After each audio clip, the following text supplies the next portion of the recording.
Welcome back to VRT commentary rock stars. இன்னைக்கு நம்ம என்ன வீடியோ பார்க்க போறோம்னா solo levelling season 1 episode 10 level 12. இந்த ஒரு வீடியோல நம்ம 3 எபிசோட பார்த்துருவோம். ஓகே, இப்போ நம்ம வீடியோக்குள்ள போலாமா? Let's go. முடிஞ்ச வரைக்கும் முயற்சி பண்ணுவோம். Start music. 領域展開。お前は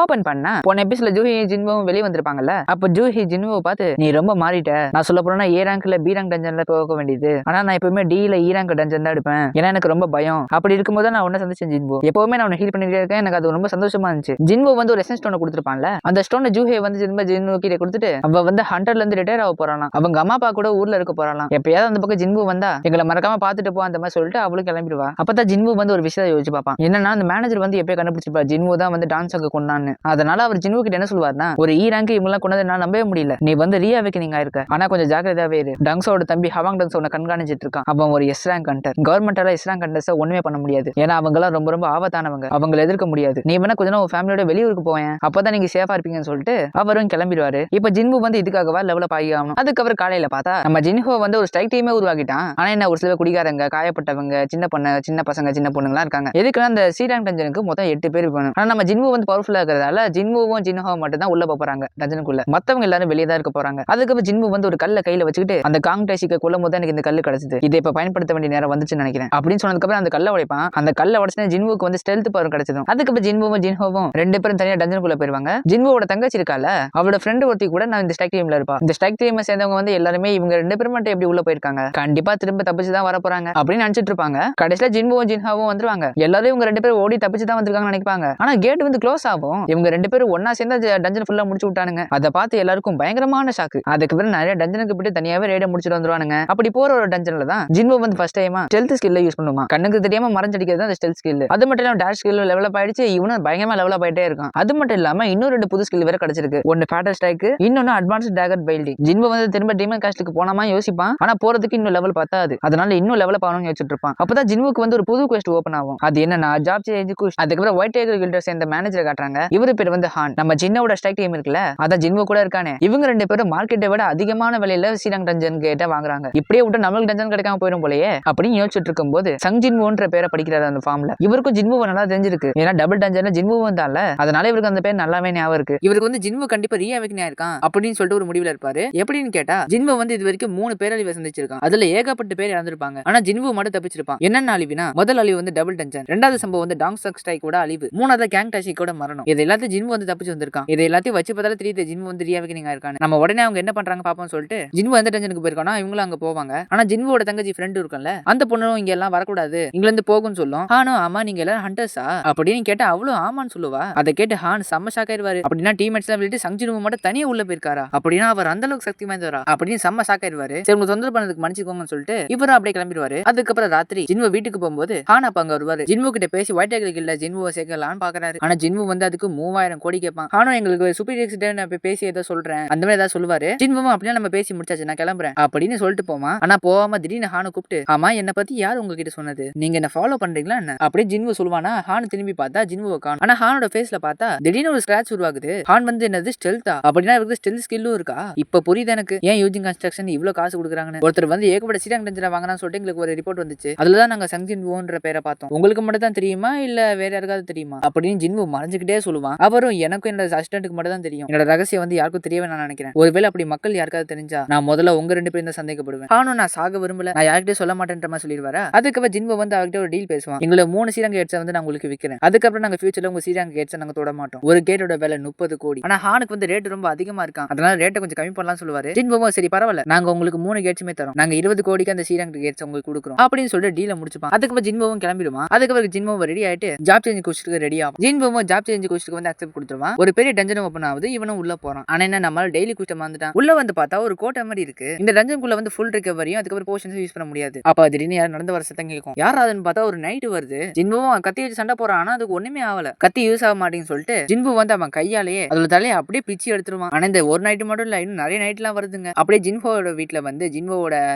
ஜின்வுங்கிற பாருங்க, ஜின்ஹோவோட அண்ணன் அவங்க அப்பா எல்லாம் இருக்காங்க. அப்ப ஜின்ஹோவோட அண்ணனும் ஜின்ஹோ நீ வந்து அதிக விலைக்கு வந்து சீரங்க டஞ்சன்ஸா வாங்குற, உன்னை நீ வந்து எல்லாத்தையும் மாதிரி தனித்துவமா காட்டணும்னு நினைக்கிறேன். ஆனா தேவையில்லாம என் வழியில குறுக்க வராது. ஜின்ஹோவும் மனசுக்குள்ள இவருக்கு என் பாஸ் பத்தி ஒண்ணும் தெரியாது, என் பக்கம் பெரிய பலமே இருக்கு, என்னை பத்தி முழுசா தெரிஞ்சா இவெல்லாம் என்கிட்ட வந்து பேசவே மாட்டாரு. ஜின்ஹோவும் முடிஞ்ச அளவுக்கு அந்த நைட்ஸ்ல போட்டு தள்ளிட்டே இருக்கான். அது பத்தாதுன்னு ஸ்டெத்தஸ்கோப் யூஸ் பண்ற ஒரு அசசினும் இருக்கு. அது ஜின்ஹோவை மறைஞ்சிருந்து கொள்ள பார்க்க, ஆனா ஜின்ஹோ கண்டுபிடிச்சு அதை போட்டு தள்ளிடுவான். இதுவும் பத்தாதுன்னு லைட் மேஜிக் யூஸ் பண்ற ஒரு மேஜும் அங்க இருக்கு. அது கையில இருந்து நெருப்பா விடுது. வில்லம்ப ஒரு ஆச்சர் கூட அங்கேயும் தான் இருக்கும். இந்த மாதிரி ஒவ்வொன்றுமா இருக்குமா. ஜின்ஹோவும் முடிஞ்ச அளவுக்கு சண்டை போட்டுக்கிட்டே இருப்பான். ஆனா இங்க ரொம்ப பவர்ஃபுல்லா இருக்கிறதால எப்படி சமாளிக்கணும் அவனுக்கே ஒன்றும் புரியல. கடைசியா எப்படியும் எல்லாத்தையும் போட்டு தள்ளிட்டான். ஜின்ஹோக்கு வந்து இப்ப புதுசா ஒரு ஆர்மர் கிடைச்சிருக்கு. அதுவும் இன்விசிபிள் ஆர்மர். மூமெண்ட்டுக்கு கூட இதனால எந்த ஒரு பாதிப்பும் இல்ல. ஜின்ஹோ அதுக்கப்புறம் ஒரு பெரிய டோரை பார்ப்பான். இந்த கதவுக்கு அப்புறம் எவ்வளவு பெரிய ஆப் இருக்க போகுதுன்னு தெரியாம அவனே முழிச்சிட்டு இருப்பானா. உள்ள போய் பார்த்தா அங்க ஒரு நைட் இருக்கு. இதோட பேர் வந்து இக்ரி, நைட்டோட கமாண்டர். காலியா இருக்கிற சிம்மாசனத்தை பாதுகாக்கிற ஒரு நைட். கண்டிப்பா ரொம்ப பவர்ஃபுல் தான். திடீர்னு அது சரியான வேகத்துல ஜின்ஹோ அட்டாக் பண்ணும். கொஞ்சம் விட்டு இருந்தா ஆளு காலி.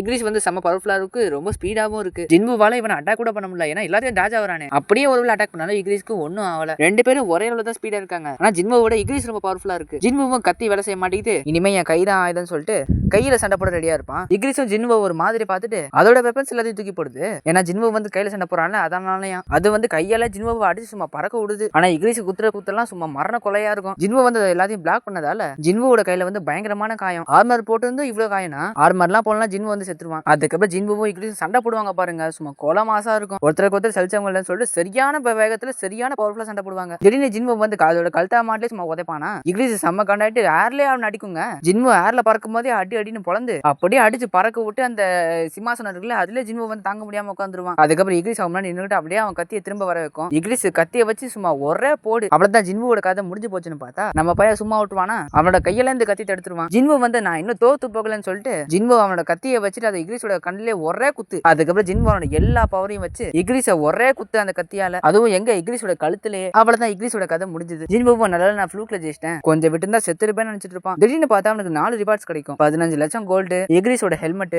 அதுக்கப்புறம் ஒரு ரூன் ஸ்டோன், லாஸ்டா டெலிபோர்டேஷன் ஸ்டோன். ஆனா இக்ரிஸ் தான் போட்டு தள்ளியாச்சுல, இந்த இடத்துக்கு இக்ரிஸ் தான் பாஸ் மாதிரி. இக்ரிஸ போட்டு தள்ளியாச்சுன்னா அப்ப இந்த கேட் வந்து உடனே க்ளோஸ் ஆகணும். ஆனா இந்த கொஸ்டின் முடியாத மாதிரி எதுக்கு இவங்க டெலிபோர்டேஷன் கொடுக்குறாங்க, எதுக்கு டெலிபோர்டேஷன் ஸ்டோன் கொடுக்குறாங்கன்னு சொல்லிட்டு ஜின்ஹோக்கு ஒண்ணுமே புரியல. அப்படின்னா இந்த மிஷின் வந்து இன்னுமா முடியலன்னு யோசிச்சுட்டு இருக்கும்போது அப்ப திடீர்னு ஏகப்பட்ட போர்ட்டல்ஸ் ஓபன் ஆகும். ஏன்னா பார்த்தா நிறைய நைட்ஸ், அசாசியன்ஸ், மேஜ், ஆர்ச்சர்ஸ் இந்த மாதிரி ஏகப்பட்ட பேர் வராங்க. இக்ரிஸ போட்டு தள்ளதுக்கு அப்புறம் இந்த ஒரு மிஷின் ஓபன் ஆகும் போல. இந்த மிஷின்ல வந்து அன்லிமிட்டடா ஏகப்பட்ட சோல்ஜர்ஸ் வருவாங்க. அவங்க கையால இறந்து போகாம முடிஞ்ச வரைக்கும் உயிரோட இருக்கணும். அப்படி இன்னொரு பக்கம் பார்த்தா சாங் வந்து ஒரு டீம் எல்லாம் உருவாக்கி அவர் ஜின்ஜு ஐலாண்டுக்கு கிளம்புவாரு. ஜின்ஹோவை பார்த்தா ஒன்னா அடிச்சு கொண்டுட்டே தான் இருக்கான். ஆனா இவன் கொல்ல ஆளுங்க எல்லாரும் வந்துகிட்டே தான் இருக்கானுங்க. அதாவது இந்த போர்ட்டல்ல இருந்து இன்னும் நிறைய பேர் வந்துகிட்டே தான் இருக்கானுங்க. இவனும் அடிச்சுட்டே தான் இருக்கான். இப்படியே போச்சுன்னா ஜின்ஹோவால எவ்வளவு உயிரோட இருக்க முடியும்னு சொல்ல முடியாது. அதனால ஜின்ஹோ வந்து ஸ்டெல்த் யூஸ் பண்ணி கொஞ்ச நேரம் ரெஸ்ட் எடுக்கலாம் ட்ரை பண்ணுவான். ஆனா அங்க இருக்கிற ஒரு மேஜ் வந்து ஜின்ஹோவை கண்டுபிடிச்சிரும். அதாவது ஜின்ஹோவோட ஸ்டெல்த்தை உடைச்சு ஜின்ஹோவை கண்ணுக்கு தெரிய வச்சிரும். அதை பார்த்து ஜின்ஹோக்கு வேற பயங்கரமான ஷாக்கு. இதான் கேப்னு ஆளுக்கால் சேர்ந்து ஜின்ஹோவை அடிக்கிறாங்க. இதுக்கு மேல ஜின்ஹோவால தாக்கு பிடிக்க முடியாதுன்னு சொல்லிட்டு நம்மளால டெலிபோர்டேஷன் ஸ்டோனை யூஸ் பண்ண பார்ப்பான். ஆனா அப்ப திடீர்னு ஒரு நைட் வந்து ஹேமர் எடுத்துக்கிட்டு ஜின்ஹோவோட கையிலே அடிச்சிடும். அடிச்சதுல அந்த ஸ்டோன் அப்படியே எங்கேயோ பறந்து போயிடும். இப்ப ஸ்டோனை யூஸ் பண்ண முடியாதா, அதனால தப்பிக்கவும் முடியாது. இப்ப ஜின்ஹோக்கு இருக்கிற ஒரே வழி இவங்க எல்லாரையும் கொண்டு முடிஞ்ச அளவுக்கு சமாளிச்சு நேரத்தை கொண்டு போய் எப்படியாவது உயிரோட இருக்கணும். அதுக்கப்புறம் ஜின்ஹோ வெறி பிடிச்ச மாதிரி எல்லாரையும் சும்மா போட்டு தள்ளிடுவான். இல்ல எல்லாரையும் போட்டு தள்ள மாட்டான், போட்டு தள்ளிட்டே இருப்பான். அதுக்கு பாட்டுக்கு வந்துகிட்டே இருக்குங்க. கையில அடிச்சு அவன் கையிலே காயம் வந்துருச்சு. எல்லாரையும் விடாம அடிச்சுக்கிட்டே இருக்கான் ரொம்ப நேரமா. ஜின்ஹோ வந்து கிட்டத்தட்ட அவனோட லிமிட்டுக்கே வந்துட்டான். கண்ணெல்லாம் அப்படியே சொக்குது. அதுக்கப்புறம் ஜின்ஹோக்கு வந்து ஒரு சில விஷயம் ஞாபகம் வரும். அதாவது இந்த ஜின்ஹோ வந்து நிறைய வீக் கண்டன்னு சொல்லிட்டு எல்லாரும் இவனை கேள்வி பண்ணிருப்பாங்கல்ல, அவங்க பேசுறதா மட்டும் இல்லாம ஜூஹி, மிஸ்டர் சாங், ஏன் ஜின்ஹோவோட பழைய வருஷன் அதுங்களா கூட ஜின்ஹோ வந்து டிமோட்டிவேட் பண்ணுவனால முடியாது, நீ எப்பவும் போல வீக் ஆனான்தான் ஒரு ஈரான் கண்டதான் அப்படின்னு ஜின்ஹோவை ஆளுக்காக டிமோட்டிவேட் பண்ணுவாங்க. ஏன் அவனோட பழைய வருஷன் கூட இது தாண்டா கேப்சர் இந்த நைட்ஸ் எல்லாமே ஜின்ஹோ போட்டு சும்மா பொலம் பொழக்குதுங்க, ரத்தத்தை சும்மா தெறிக்க விடுதுங்க. அவ்வளவுதான் நைட்ஸ் எல்லாமே ஜின்ஹோ சும்மா லாக் பண்ணி வச்சுச்சுங்க. அவ்வளவுதான் ஜின்ஹோட கதை முடிஞ்சு போச்சுன்னு பார்த்தா ஜின்ஹோ வந்து அன்னைக்கு டெய்லி குவிஸ்ட் பண்ணாம இருந்திருப்பான்ல, டெய்லி குவிஸ்ட் பண்ணி முடிக்காததால ஜின்ஹோக்கு வந்து பெனால்ட்டி கிடைச்சிச்சு. அதாவது பெனால்ட்டி ஜோனுக்கு டெலிபோர்ட் ஆயிட்டான். உண்மையிலே எனக்கு சம்மலக்குன்னு சொல்லிட்டு ஜின்ஹோவே சொல்லுவான். பெனால்ட்டி ஜோன்ல வந்து போஷன்லாம் குடிக்க முடியும். அதனால ஜின்ஹோ ஸ்டோருக்கு போயிட்டு ஹெச்பி போஷனை வாங்கி ஏகப்பட்ட போஷன்ஸை வாங்கி குடிப்பான். ஆனா காயப்பட்டது தவிர வேற எல்லாமே சரியாகும். ஏன்னா இந்த காயப்பட்டது எல்லாமே நேச்சுரலா தானே நடந்தது. அதனால போஷன் வந்து ஒர்க் ஆகாது. நேச்சுரலா ஹீல் ஆகிற வரைக்கும் ஜின்ஹோக்கு டைமும் இல்ல. இப்போ எப்படிதான் ஹீல் ஆகும்னு சொல்லிட்டு ஜின்ஹோ யோசிச்சுட்டு இருக்கும் போது ஆடு நேரம் பார்த்து வசமா மாட்டிச்சுன்னு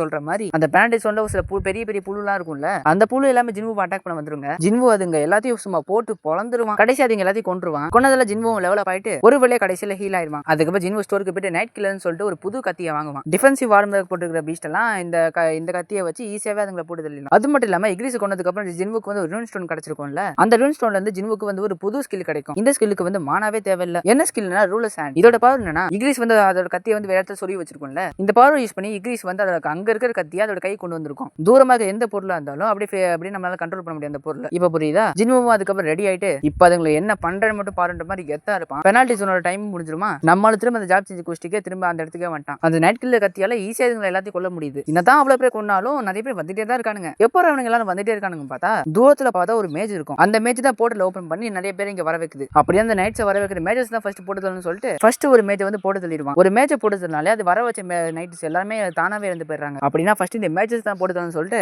மொத்தம் 2 மேஜஸ் போட்டு தள்ளிடுவான். ஒரு சில சோல்ஜர்ஸும் போட்டு தள்ளிடுவான். மிச்சம் இருக்கிற 3 மேஜஸ் வந்து ஒன்னா சேர்ந்து என்ன பண்ணுன்னா ஒரு பெரிய நைட் கோலமே சமன் பண்ணுங்க. ஜின்வோ வந்து அதே அடிச்சு பொளந்துட்டு அதை அடிக்கிற மாதிரி அப்படியே அதை ஏமாத்தி மிச்சம் இருக்கிற 3 மேஜஸையும் போட்டு தள்ளிடுவான். மேஜஸ் கொண்டதுக்கு அப்புறம் அந்த மேஜஸ் கொண்டு வந்த அந்த எல்லா நைட்ஸும் இறந்து போயிட்டாங்க. ஆனா இந்த நைட் கோலம் மட்டும் இன்னும் உயிரோட இருக்கும். கடைசியில ஜின்வோ காண்டாயிட்டு அதையும் போட்டு தள்ளிடுவான். 4 ஹவர் 29 நிமிஷத்துல எல்லாத்தையும் கொண்டுட்டான். மொத்தம் 4.5 மணி நேரம் சண்டை போட்டுருக்கான். ஜாப் செஞ்சு கொஸ்ட் ஒரு வழியா முடிஞ்சு போச்சு. ஆனா ஜின்வுக்கு வந்து பயங்கரமான சாக்கு. ஜின்வோட ஜாப் நேம் வந்து நேக்ரோமான்சின்னு வந்திருக்கு. அது வந்து நேக்ரோமான்ஸ்னா இந்த நேக்ரோமான்ஸ்னு இருக்கிறவங்க ஒரு ஷேடோ ஆர்மியே வந்து சமன் பண்ண முடியும். அந்த ஆர்மிக்கு அழிவே இல்ல. ஜின்வோவை நல்லா யோசிச்சு பார்த்துட்டு இந்த ஜாப் நேமுக்கு வந்து எஸ் கொடுத்துருவான். ஜின்வோ வந்து சக்தி குத்தனே அவனுக்குள்ள ஏகப்பட்ட சக்தி உள்ள போகுது. அது மட்டும் இல்லாம ஜின்வோ வந்து ஏகப்பட்ட பேரை கொண்டிருப்பான்ல, அதனால நிறைய போனஸ் பாயிண்ட் நிறைய கிடைச்சதால நேக்ரோமான்ஸோட அடுத்த ஸ்டேஜா ஷேடோ மோனார்க்ன்ற பேரும் ஜின்வோக்கு இப்ப கிடைச்சிருச்சு. ஜின்வோட ரிவார்ட்ஸ் இப்ப எல்லாமே கிடைச்சிருச்சு. அப்படின்னா ஜாப் சேஞ்ச் குஸ்ட் வந்து முடிஞ்சு போச்சு. ஜின்வோ வந்து ஷேடோ மோனார்க்கா ஆயிட்டதால இறந்து போன சோல்ஜர்ஸ் எல்லாம் இப்ப அவனால சமன் பண்ண முடியும். அவனுக்கு அடிமையாக்க முடியும். அதனால இதுங்க எல்லாத்தையும் சமன் பண்ணலாம் நினைப்பான். ஆனா இதுங்க எல்லாத்தையும் சமன் பண்றதுக்கு ஒரு ஜென்ரலா ஒரு நேம் வேணும். அந்த நேம் சொன்னா மட்டும் தான் சமன் ஆகுங்க. என்ன நேம் வைக்கலாம் சொல்லிட்டு ஜின்வோ யோசிச்சுட்டு இருப்பானா அப்பதான் அரசுன்ற பேரை வந்து வச்சிருவான். ஜின்வோ வந்து அரசுன்னு சொன்ன உடனே அந்த நைட்ஸ் எல்லாமே அப்படியே திரும்ப உயிட வரும். அதுவும் ஷேடோவா வரும். இனிமே இதுங்க எல்லாமே ஜின்வோட சோல்ஜர்ஸ். இவங்க எல்லாரும் சமன் பண்ணா அதுக்கு மானா வேணும். நம்ம நினைச்சப்போ இந்த ஷேடோஸ் சமன் பண்ண முடியும், திரும்ப போகவும் வைக்க முடியும். ஜின்வோ வந்து என்னால இந்த நைட்ஸ் சமன் பண்ண முடியுதுன்னா அப்ப என்னால இவனே சமன் பண்ண முடியும்னு சொல்லிட்டு அப்படியே இக்ரிஸை பார்ப்பான். சிஸ்டம் வந்து இக்ரிஸை வந்து எக்ஸ்ட்ராக்ஷன் பண்ண முடியும்னு சொல்லியிருக்கு. அப்படின்னா இக்ரிஸோட சோலை வந்து எக்ஸ்ட்ராக்ட் பண்ண முடியும். ஜின்வோவும் அரேஸ்னு சொல்லுவானா, ஆனா இக்ரிஸ் எக்ஸ்ட்ராக்ட் பண்ண முடியல. ஒரு சான்ஸ் போச்சு, இன்னும் 2 சான்ஸ் தான் இருக்கு. 2 சான்ஸுமே போச்சுன்னா அவ்வளவுதான், இக்ரிஸ் எக்ஸ்ட்ராக்ட் பண்ண முடியாது. 2வது வாட்டியும் அரேஸ்னு சொல்லி பார்ப்பான். அப்பயும் வேலைக்காவாது. ஜின்வோவும் இக்ரிஸ் கிட்ட உன்னோட அரசனுக்காக நீ வெயிட் பண்ணிட்டு இருக்கியா, ஆனா அவர் எப்போ வருவான்னு யாருக்கும் தெரியாது. நைட் கமாண்டர் இக்ரிஸ், நீ ஒரு சிறந்த வாரியர். உன்னோட வால் திருப்பிடிக்கிற வரைக்கும் நீ இந்த பாலடைஞ்ச இடத்துல தான் இருக்க போறியா? நீ உன்னோட வாழை வந்து யாருக்காவது அர்ப்பணிக்கணும்னு நினைச்சா நீ தாராளமா எனக்கு அர்ப்பணிக்கலாம். ஆலையில இருந்த சிம்மாசனத்தை பாதுகாக்கிறதுக்கு பதிலா முன்னாடி நிக்கிறவன் நீ பாதுகாக்கலாம் அப்படின்னு ஜின்வோ சொல்லிட்டு திரும்ப அரேஸ்னு சொல்லுவான். ஆனா இந்த வாட்டி இக்ரிஸ் எக்ஸ்ட்ராக்ட் பண்ணியாச்சு. அதுக்கப்புறம் இக்ரிஸ் வந்து ஜின்வோ முன்னாடி மண்டி போடும். இக்ரிஸ் மண்டி போடுறதுல எல்லா சோல்ஜர்ஸும் மண்டி போடுவாங்க ஜின்வோ கிட்ட. ஜின்வோ இப்ப நீங்க எல்லாருமே ஏன் கூட இருக்கீங்கன்னு சொல்லுறதோட இந்த எபிசோட இதோட முடிச்சுட்டானுங்க.